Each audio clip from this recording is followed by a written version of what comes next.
Well, according to the interfaith arrangements of the Woodlands with the development company, the Texas Annual Conference purchased 5 acres of land that they were going to deed over to the church to build its first building. That's a great thing. We're called a Room to Grow Church at the time. Those were the funds used to get that land.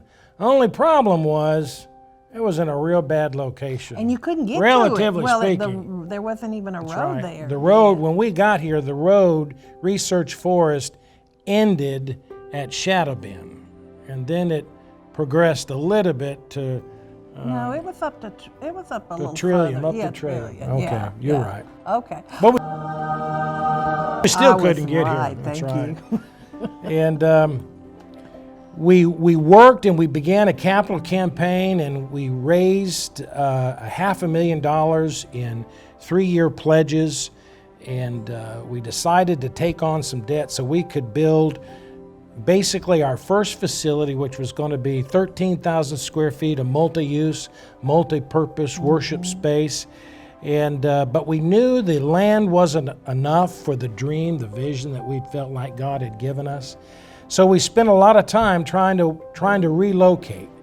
And in 1994, while we were planning our first building, Conroe ISD had a bond election for a brand new high school. And it was going to be called the Woodlands High School.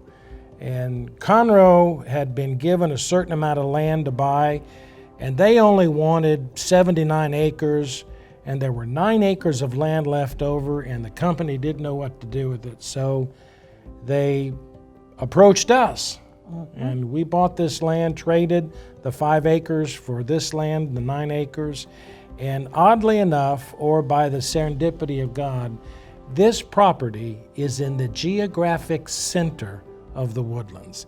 If you put a compass on a map and you try to find the center, it will end.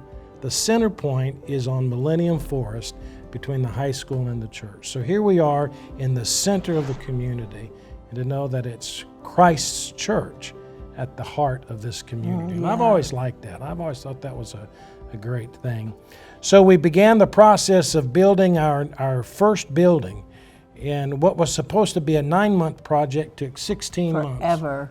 Rain and rain, and but we finally got it up. And the end of 1995 was coming. Remember, and we were going to have another Christmas Eve in the community center, and I just said, no, we're not going to do that. So with chain link fence around the property and an unfinished parking lot. An unfinished hallway. Unfinished hallway. We had carpet down the hall, and the sanctuary is finished. We had church on Sunday, December the 24th. And remember that we had our first live nativity, Jeff Nativity, Pinkerton and I put together and got people to do the live nativity. It was great. And we had 2 services in the morning. And 5 services in the evening. And I remember you saying, is every Christmas going to be like this? But it was great. Yes, and every Christmas. And so we started our journey here on this property, and we watched it grow and develop. We got to watch the high school being built. But more importantly, we began new ministries that we knew only the building could have. We began the preschool in 1996, which is still in ministry today. Think of the countless young lives that began their education journey here. And we began support programs like Al-Anon and AA and things to reach human need. And the building really did provide a place for all of those ministries that we were able to do.